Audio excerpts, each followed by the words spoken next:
Avant la rencontre et toute la semaine, on a prévenu les joueurs que ça allait être un match difficile déjà par rapport au terrain sur lequel on allait jouer, qui est compliqué pour faire un minimum de jeu.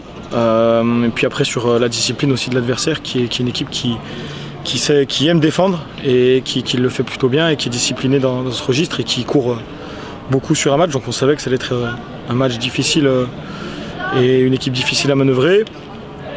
Et sur une petite erreur d'inattention dans le début de notre match, on encaisse ce but qui fait qu'on doit courir après le résultat sur plus de 85 minutes. On fait un match, nous, qui correspond à ce qu'on a préparé, c'est-à-dire qu'on savait qu'on allait avoir quand même le ballon plutôt dans leur camp, qu'il fallait passer par les côtés et amener du monde sur les centres. Les joueurs ont su trouver les situations à chaque fois sur les côtés, on s'est montré dangereux. On a 4-5 situations qui peuvent nous permettre de revenir dans ce match. La chance n'était pas de notre côté ce jour-là, ça arrive et maintenant il faut continuer à travailler et redoubler d'efforts pour rattraper ces points perdus. L'arbitrage n'est pas responsable de la défaite ou impacter le match, à part sur le temps de jeu qu'il n'a pas comptabilisé sur la fin de match.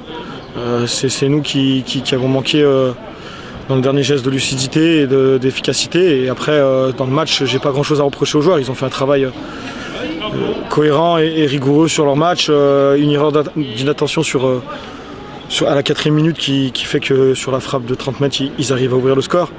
C'est la seule chose entre guillemets qu'on peut leur reprocher. Sinon, ils ont été présents, dans les jeux ils ont été présents. On a été dominateurs, on a eu des occasions. Il manque cette efficacité. S'il y a des matchs comme ça, il faut arriver à faire tourner la chance de notre côté pour que la prochaine fois on ne se retrouve pas à courir autant et aussi longtemps après le résultat. On a la coupe là qui arrive. Si tout se passe bien, on ne doit pas recevoir Fréjus. Ça veut dire qu'on serait qualifié en Coupe de France. Donc là c'est de vider les têtes avec le trajet qui va être long, bien récupérer. Et puis après repartir sur une semaine dynamique comme on travaille depuis le début, ça se passe bien. Voilà, c'est pas cette défaite qui doit tout remettre en question, on doit être confiant sur ce qu'on est capable de proposer et l'idée c'est de repartir sur ce qu'on a fait depuis le début et se rattraper sur la Coupe de France dès samedi prochain.